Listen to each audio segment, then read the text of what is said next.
Eso, gente. ¿Cómo les comento? ¿Cómo les comento? Bueno, un poco les voy a estar hablando de esta nota. En realidad surge porque, porque hace una bocha que me vengo manejando, un montonazo, pero un montonazo, con el tema de la generación de sonido, como les digo, yo no tengo absolutamente nada de conocimiento con respecto a la música.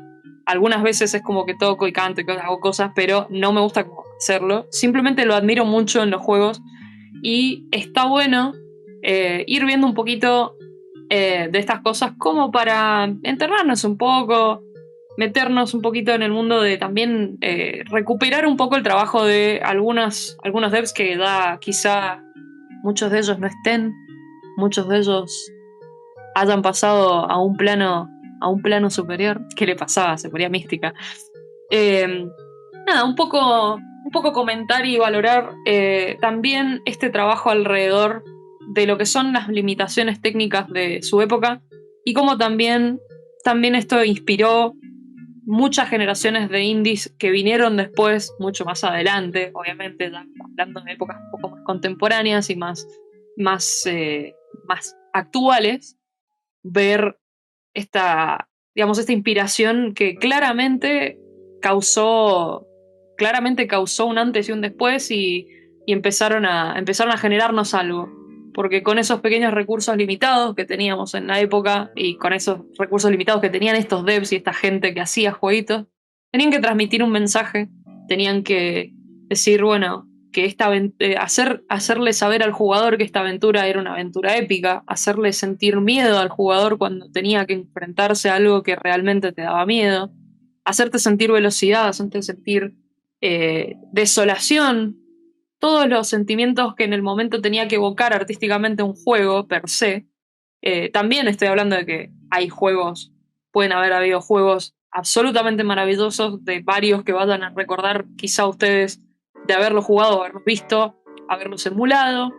Eh, y si no, también hay juegos que los van a recordar porque sonaban raro y sonaban feo. Y tenían esas cosas que decís, esto me suena como a agarrar este pedazo de música y repetirlo muchas veces. Pero nada, desde un poquito desde este rincón y con esta música así súper chill y súper melancólica, les comento un poco esta, esta inclinación. Desde mi lado viene un poquito más allegado a Sega Genesis. Tuve muy poco contacto con lo que era Super Nintendo. Tuve muy poquito contacto con lo que era el producto de Nintendo en sí. Lo pude ver y lo pude disfrutar gracias a por ahí en casa de algunos primos. Pero después, mucho más adelante, también lo pude volver a degustar a través de emuladores en su momento. Y también veía cómo justamente los desarrollos y las cuestiones técnicas y físicas que se daban en cuanto a los chips de sonido, que es algo que voy a explicar ahora, y, y también en cuanto a esta competencia, decir, bueno, cuál es la consola que domina el mercado, cuál es la consola que hace mejor esto y hace mejor esto. Eh, hay siempre como una batalla en la de decir, bueno, hay una consola que es mejor que la otra, porque estaba esta batalla campal entre Nintendo y Sega en esta época de los 16 bits, cuando salimos de lo que era la NES, que claramente la había destrozado a todas las otras, incluyendo a la Sega Master System. Y entramos en una época en la cual Sega se remanga y dice, ya fue, yo te voy a agarrar y te voy a hacer pelea y te voy a agarrar a trompadas como pueda. Y vimos una competencia que fue muy abusiva, o sea, fue muy agresiva más que abusiva, fue agresiva en su momento, pero no solo que fue agresiva, sino fue muy creativa en un montón de cosas. Y está bueno ver que después de toda esa guerra y esa batalla campal, existe un punto en el cual uno llega y dice, ¿esto es mejor que esto? ¿O esto es mejor para ciertas cosas y esto otro es mejor para ciertas otras cosas? Así que nada, va un poquito desde ese lado, empezar a disfrutar un poco de esta nota. Arria, amigo, Hermoso, ¿estás ahí? hermoso. Ah, Bueno, hermosa introducción para tu nota. Entonces, yo hago una bien, pregunta concreta. bien. Como ya hice una pregunta antes, ¿con qué se ponían a editar, no, a crear estas canciones MIDI de 16 bits? ¿Por qué 16? ¿Qué limitación podrían tener estos juegos de 16 bits y cómo podrían habérsela solucionado? Bien, eso es una muy buena pregunta porque estas grandes limitaciones venían de la mano del espacio, ¿sí? El espacio, en cuanto a memoria, nosotros hoy en día estamos muy acostumbrados a ver ya memorias que rozan terabytes, muchísimos gigas, y memorias que son súper pequeñas en tamaño, pero tienen muchísima capacidad. Entonces, un poco desde ese lado, la memoria era el principal limitador en un principio con respecto a la capacidad que tenían los devs de trabajar la música tan comprimida como para entrar en ese cartucho y suerte y manejate en el lado de en el lado de competir con arte, competir con decir, bueno, necesitamos meter esto y trabajar con el departamento de arte, trabajar con la programación y todo eso meterlo en un cartucho de, señoras y señores, 4 megas. 4 megas. A 32 KB, más o menos. Esto es un poquito un tecnicismo, pero 4 megas es... 4 megas es muy poquitito para toda la calidad de sonido que nosotros estamos experimentando ahora con unas potencias impresionantes. Tengan en cuenta que 4 megas, dentro de esos 4 megas tenías muy poquito espacio para la música y la música estaba comprimida a tal punto que eran como mucho 32 Hz y en la calidad del sonido quedaba absolutamente sacrificada, pero al mismo tiempo estábamos hablando de samples, de ondas sonoras y de un montón de cosas que tenían que caber en esos cartuchos. Ahora, si yo me voy para atrás, para la teoría de todo esto, hay algo tan simple como esto que les voy a mostrar ahora en mi pantalla. Se los voy a mostrar en una forma súper básica, recontra básica, ¿no? Voy a bajar un poco esto, como para poder explicarles un cachito. Vamos a alargar por acá. Tuki, uy. Sorry, mala mía. Bueno, sabemos que el sonido, en particularidades físicas, son ondas, ¿sí? Son ondas que se transmiten a través del aire, y todas esas ondas tienen una cierta frecuencia y una cierta amplitud. Como para hacerlo súper sencillo, las ondas que nosotros escuchamos en su mayoría en una consola como la Nintendo, la NES, que es la Family, o la Nintendo Entertainment System, la mayoría son sonidos súper duros y que se componen de ondas cuadradas. Si ahora en un rato, cuando les muestre algunas cositas, van a saber cuáles, o les voy a decir cuáles son las ondas cuadradas que no desaparecen con el tiempo, sino que se unen a nuevas ondas, como las ondas sinusoides, que son las que prevalecen en sistemas más polifónicos y los MIDI da como un poco más avanzados, y cosas que ya se van a ver en tarjetas de sonido de PC y de las consolas que vienen más adelante.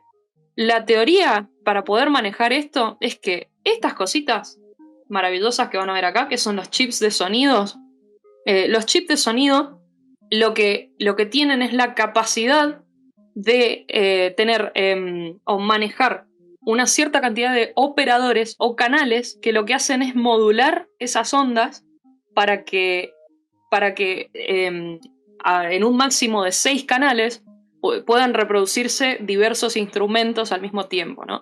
Entonces, la idea es hacer como una pequeña orquesta de distintas capas con estos instrumentos que se componen por ondas que se van modulando para irse, digamos, modificando entre sí, y hay operadores, es un sistema un poco complejo, en el cual los operadores, en el caso de que es el Yamaha 2612, que es el chip de sonido de la Sega Genesis. Es un chip de 6 canales que tiene 4 operadores y esos se influyen entre sí. Entonces lo que hacen es en esos 6 canales distribuir distintas ondas que se van a ver de distinta manera y que se van a influir unas a otras para combinarse y para hacer un montón de instrumentos diferentes. Esto, por supuesto, que va a tener mucho que ver, va a tener muchísimo que ver con cómo lo maneja el compositor, va a tener muchísimo que ver con muchísimas cosas como qué tan simple es ver esto y qué tan fácil es de editar, porque no es nada simple, ahora se los voy a explicar un poquito más. Y nada, de allí también es la capacidad del compositor de sacarle el provecho máximo a esto y hacer que también a tenerse este challenge que es hacer que esto quepa adentro de un cartucho conviviendo con un montón de assets y un montón de cosas que tienen que caber en ese juego y funcionar con la programación, por supuesto. En un principio, todo lo que ustedes conocen de, digamos, lo que ustedes pueden ver o que conocen normalmente como un software de sonido, que vendría siendo algo muy parecido a esto, ¿sí? Lo que ustedes ven, todo esto visualmente hablando, es un poco el desglose de todo lo que yo les acabo de explicar. Y en esa época no existía tal cosa como esto, en absoluto. O sea, esto es un lujo absoluto poder ver un teclado en pantalla, poder tocarlo, poder decir, bueno, esto suena de tal manera, esto tiene tal reverb, tal cosa, tal algoritmo. Y lo que hago es básicamente ir modificando los sonidos e ir tocando los instrumentos que yo vaya queriendo, dependiendo de las voces y en distintas capas. En ese sí. teclado podés tocar el tema de... el de... No esperaba ese. Sí. Te iba a decir el de My Chemical Romance. El de Black Parade. Oh, bueno, ahí en un momento lo voy a sacar. Estuvo bien igual. Bien. Uy, estos están re violentos estos algoritmos. Bueno, con respecto a esto que ustedes están viendo acá, esto es un lujo porque en realidad estos sonidos se tenían que programar en su momento, ¿sí? Y se tenían que programar en líneas de código.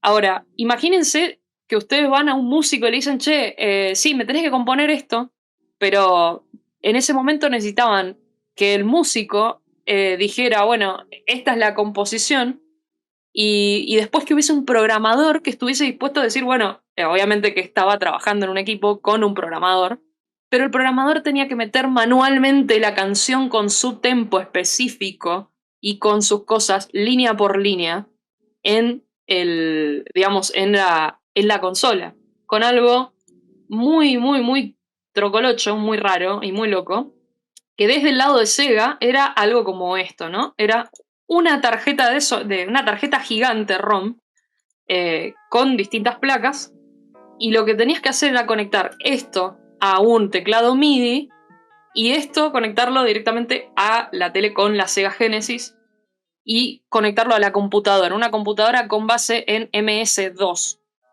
Entonces, de ahí surge un problema que soluciona este chico que se llama Chris Grigg. Chris Grigg soluciona esto con un programa que se llama GEMS, que es el editor general de música para Sega Genesis. Y lo que hace es como intermediar un poco en esto y generar una interfaz que es un poco más o menos así: Sega Genesis GEMS Music Editor. Si se los muestro un poco, es una cosa un poquito loca, que tenía distintas funciones, entre las cuales eran... salió una cosa medio rara. Unas distintas funciones entre las cuales estaba la de poder asignarle a cada momento del juego un cambio de sonido, como por ejemplo los beat 'em up, cuando vos cambiabas de personaje o entrabas en una fase y se activaba una layer más del sonido. Por ejemplo, entrabas en en Final Fight o en alguno de los en algún beat 'em up entrabas en la zona de un jefe y tenías la misma música que vos ya habías estado escuchando en el stage, pero entra una música como súper super pulenta o súper violenta sobre la base de la música que ya estabas escuchando y no cambia tanto. Entonces eso tiene que ver con una programación que entra desde acá, que hace una función que se llama Mailbox, entre muchas otras cosas que facilitaron el desarrollo de la música en lo que es la Sega Genesis. Ahora, del lado de Nintendo, del lado de Sega teníamos estas cosas súper grotescas, absolutamente grotescas, ¿sí? Y desde el lado de Nintendo teníamos otro sound chip que era el SPC 700. A todo esto Nintendo tenía, la Super Nintendo tenía un APU que se llama Audio Processing Unit. Era toda una partecita que se dedicaba exclusivamente al audio dentro de lo que era Super Nintendo, y dentro de eso estaban los chips de sonido.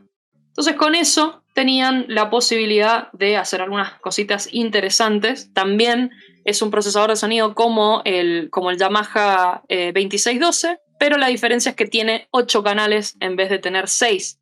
Tiene voces, un par de voces adicionales, también acompañado de otros chips de sonido que eran complementarios. En el caso de la Sega Genesis, como les dije anteriormente, no solo tenía el Yamaha 2612, sino que también traía el de la Sega Master System de hace ya un tiempo, que usaban en su mayoría las Square Waves. Entonces eso como que potenciaba la cantidad de voces que podían llegar a tener.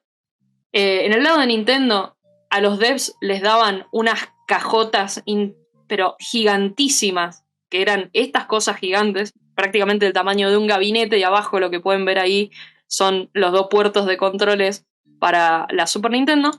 Cada una de estas tenían placas placas dedicadas, cada una para la programación específica de cada cosa en particular. En el caso del sonido, a la gente que trabajaba en sonido le daban la IS Sound, a la gente que trabajaba con programación le daban particularmente todo lo que era IS Character y IS Debugger. Poco se sabe del funcionamiento de estas cajotas gigantes, si bien se sabe que es un dev kit y que el dev kit lo que hace es prácticamente emular la consola. Todo lo que ustedes conocen como emuladores, bueno, estos eran emuladores en su época, y lo que hacían era darle al dev la posibilidad de entender el código y de codear directamente para ese artefactote gigantesco. Ahora, bueno, este es el señor John Chowning, que él, digamos, desarrolló todo lo que es la teoría de la modulación FM, que es la base de este chip particularmente. Y ahora vamos a pasar a una parte quizá un poquito más divertida y un poco más revanchista, que es un poco entender cuáles son las capacidades y las diferencias principales entre estas dos consolas, ¿no? Porque estamos hablando de la Genesis y la Super Nintendo, estamos hablando de todos estos términos aburridos. Y decir, bueno, ¿qué hace la Genesis que no hace la Nintendo? What Genesis does that Nintendo don't. Terrible. Una campaña terrible era esa. ¿Y qué hacía Nintendo que no hacía Sega Genesis? ¿Y por qué se alababa mucho más en algunas cosas al chip de la Super Nintendo a comparación con la Sega Genesis? En el caso de la Sega Genesis, voy a pasar a mostrarles un poco la diferencia desde un poco de esto. La Sega Genesis tenía una capacidad absoluta y hermosa para trabajar los bajos, ¿sí? En cuanto a los bajos me refiero no al bajo, sino a lo que era la percusión. La Genesis siempre tuvo una muy buena base de percusión que la diferenciaba del resto. En el caso de... Bueno, voy a poner en realidad un poco... versus Genesis. Creo que lo tenía... que... Lo tenía por... lo tenía acá justamente. Bueno, ya que habían pedido el tema de Guile...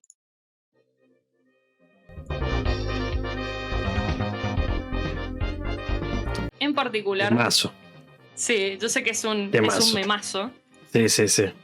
Pero en particular, lo que quiero que observen y que escuchen de la Super Nintendo es que la Super Nintendo tiene una reverberación un poco mejor, tiene mejor sampleado de lo que son instrumentos reales, tiene una percusión más o menos, y en el caso del sonido de la Super Nintendo tiene un poco más claros los sonidos en cuanto a las mezclas y todo lo que son los samples. Siempre brilla mucho y depende mucho de los samples la Super Nintendo. Lo que le falta a la Super Nintendo, que sí tiene la Sega Genesis, que ya les voy a decir qué es lo que le falta a la Sega Genesis también, es el caso de la fuerza de la percusión. La percusión de la Sega Genesis lo que tiene es un poco del arreglo que golpea un poco mejor, el kick que tiene es un poquito más fuerte y también tiene esta cosa de que tiene un sonido mucho más sintetizesco, mucho más sintetizador, menos instrumento. En algunos casos tiene un instrumento como simulado, si tiene un sample, pero en su mayoría lo que hace la Sega Genesis es suplirse un poco más de la modulación justamente de sus canales de onda, de sus canales de distintas ondas de sintetización. Mucho más sintético el sonido, pero como lado ventajoso es que tanto la versión arcade, las máquinas de arcade como la Sega Genesis tenían sintetizadores FM, entonces esta versión era la más cercana en su momento a la versión del fichín arcade, la cual estaba zarpado. Así que escuchar esto era una locura. Un poco lo que también quiero mostrarles es, con un ejemplo súper clásico, cómo se divide una canción hecha para un juego de Sega Genesis. Seguramente la conocen a esta, pero acá pueden ver un... Sí, algo me suena. Claro. Algo me suena de Sí, esta canción. Un poquito. Puede ser. Algo me suena. No estoy muy seguro de dónde, pero sí. Puede ser, ¿eh? Bueno, en el caso de los canales, como ya les comenté, la Sega Genesis, por defecto, digamos, por su sound chip, tenía 6 voces, 6 canales, y esos se extendían un poco más con el uso de otras partes, como era el sound chip heredado de la Master System. Pero se ven cosas así interesantísimas. Bien. Bueno, estas son las ondas que son heredadas exclusivamente de el sound chip viejo, ¿sí? Estas son las ondas cuadradas que se escuchan también en la Family. Y acá es donde entra el punto fuerte, que es la percusión en la Sega Genesis. Ese DAC es una cosa de locos el kick que tiene la Sega Genesis en ese caso, ¿no? Adelante un poco también para que vean la canción, digamos, con todas sus voces unidas y vean cómo trabaja cada canal en su área específica, porque a diferencia de lo que escuchamos ahora, que son canciones ya grabadas, lo que hacía esto era comunicarle al chip que mandara señales a la tele para que, digamos, estas señales se reprodujeran de cierta manera. Entonces era una magia un poco distinta de lo que ya tenemos ahora.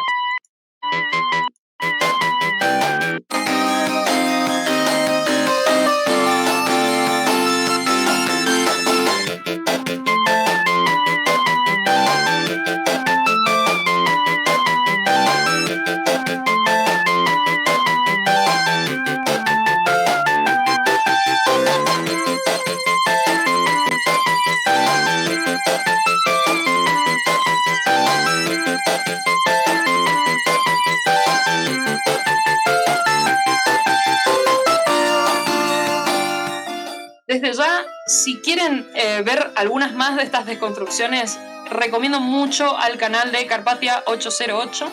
Este canal, este chico lo que hace es hacer una deconstrucción muy muy buena, timeando, como lo vieron ahí, las distintas entradas de los distintos canales en cada uno de estos tracks, que es una locura, porque ver visualmente lo que hacen cada uno de estos instrumentos y cómo van entrando y se van acompañando, es lo que hace toda esta magia. También tiene mucho que ver con el compositor y cómo usa, digamos, cada compositor, cada uno de estos instrumentos, porque algunos tracks de la Genesis quizá eran un poco más igualitos, teniendo en cuenta que usaban este software que les mostré recién, y otros seguían programando de manera manual sus canciones.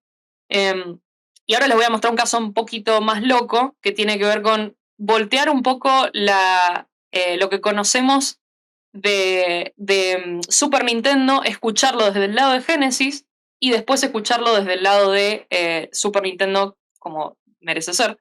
Obviamente me voy a otro hermoso ejemplo de acá conocido. Otro que me suena. Sí, puede ser conocido.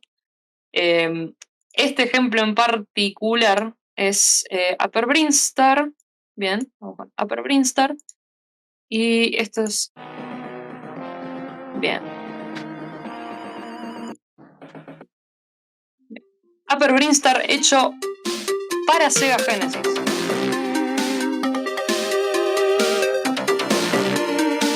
Nótese como Metroid, la necesidad de Metroid en este caso es un poco más la desolación y los ambientes un poco más profundos, y necesita un poco más de la reverberación de la Super Nintendo, que en este caso no se siente. En este caso se siente un poco más como funky y tiene una cosa un poquito más metálica, un poco más sinteticesca, como dije recién. Pero sube un poco más.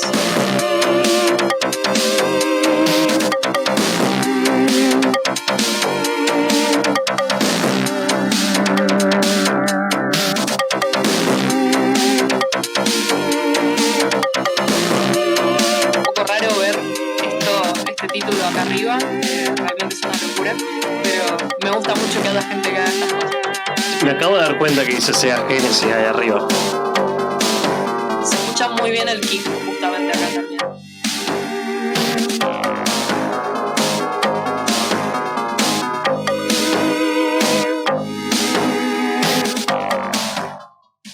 Y ahora quiero que escuchemos un poquito la versión original, que la versión original justamente de Brinstar lo que hace es como generar con todo este reverb y con los samples de las voces, hace una cosa un poquito más mística y algo que claramente la Genesis no puede físicamente recrear, que es esto.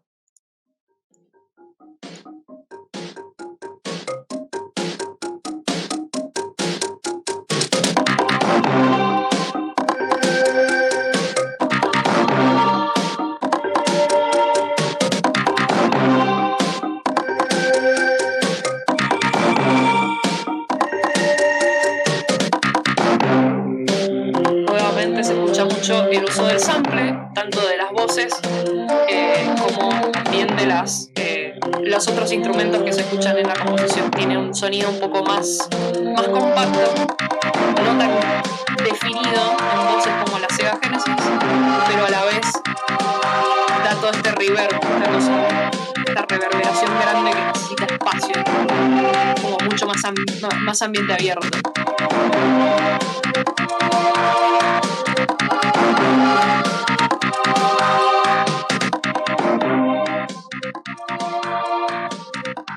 Bueno, esto sí lo voy a dejar porque es el...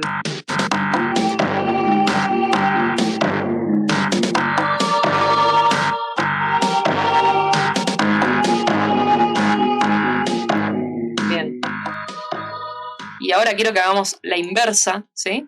Y nos vayamos hasta Sega Genesis y digamos, bueno, vamos a escuchar cómo se escucharía Hydro City 2 en Super Nintendo. Con el chip de Super Nintendo. Hydro City, para los que no lo recuerden, es una canción que tiene muchísimo punch y muchísimo uso de la percusión, y el sintetizador lo hace pero de goma, básicamente lo usa en todo su esplendor, usa unas voces altas y unos golpes súper buenos de percusión que en este caso, si lo escuchan un poco más compacto, ¿no? Esto sería la versión de Super Nintendo.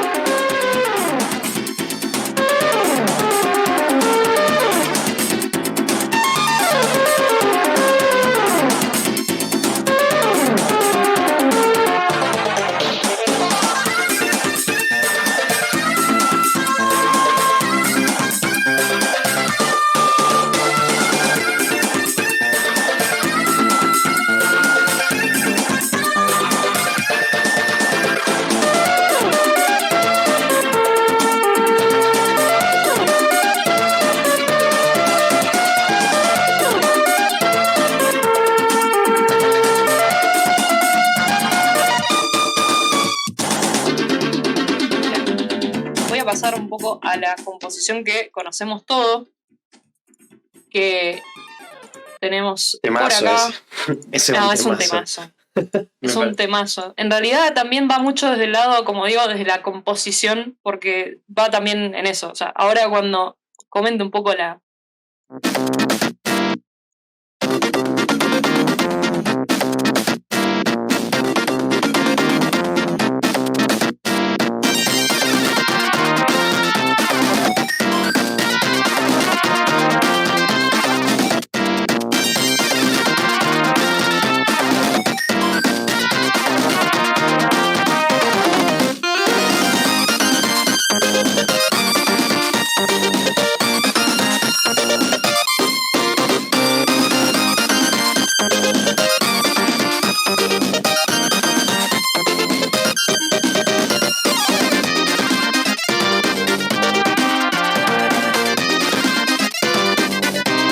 Realmente, bueno, esta versión no está sin palabras, por supuesto, pero...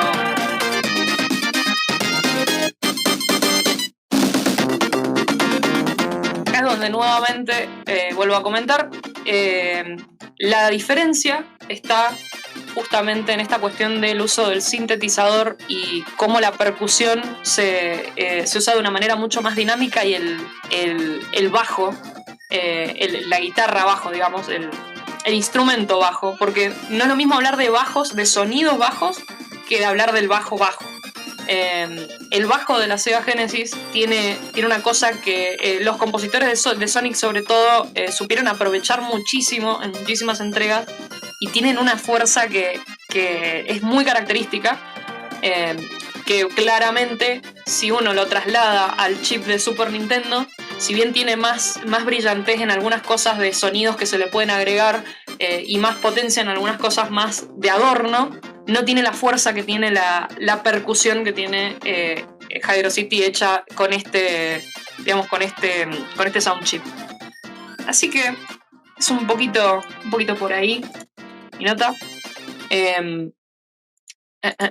No sé si tenía algunas cositas más para mostrarles, pero básicamente, bueno, voy a dejar... Uy, se me está deconstruyendo Hydro City. Bueno, casualmente esto es una buena forma de verlo, pero lo voy a dejar simplemente de fondo para que quede acá simplemente mientras acompañándonos. Era mucho más funky Sega en ese caso. Sí. Con las herramientas que tenía aprovechaba mucho más para hacer mucha música más funky, ¿eh? Sí, en el caso de Sega, exactamente. Sega tenía, tenía muchísimo más punch con respecto a los juegos que eran un poco más dinámicos, en lo cual Nintendo sí excelía, era súper excelente, eran en los RPGs y todas las cuestiones que implicaran exploración y mundos muy grandes y muy abiertos y muy magnos. Por ejemplo, el soundtrack de Chrono Trigger, el soundtrack de Secret of Mana. En cambio, Genesis tenía juegos que eran muchísimo más tirando a esta cuestión plataformera radical, un poco más funky. Más cool. Y también sus composiciones iban por ese lado, ¿no? Sí. No digo que tampoco existieran RPGs buenos y locos. Hay unas cosas muy lindas para ver dentro de lo que es la historia de la música de estas dos consolas. Y para eso también recomiendo este canal, el canal de GST Channels. GST Channels tiene un análisis muy lindo de distintas fases y distintos aspectos de estas dos sound chips, porque hace un análisis muy lindo de lo que es el FM Synthesis de la Genesis y también de el sound chip de Nintendo, el SPC 700. Y está muy bueno cómo se hacen, digamos, estos énfasis, porque claramente la ventaja de una era la desventaja de la otra, pero a la vez también tiene como una cierta cantidad de seguidores porque el estilo de las dos músicas y de las dos formas de hacer música son diferentes pero a la vez iguales, eran como hermanos ahí peleándose un poco. Si te gustó el video, no te olvides de seguir el canal, darle like al video. Tenemos más videos y todos los domingos a la noche tenemos podcast en vivo desde Twitch. No se olviden de seguirnos si quieren, si no quieren, está bien, no pasa nada, no me enojo, pero me haría mucha ilusión verlos ahí este domingo. Eso es todo y un abrazo grande, fuerte y que se cuiden. Adiós.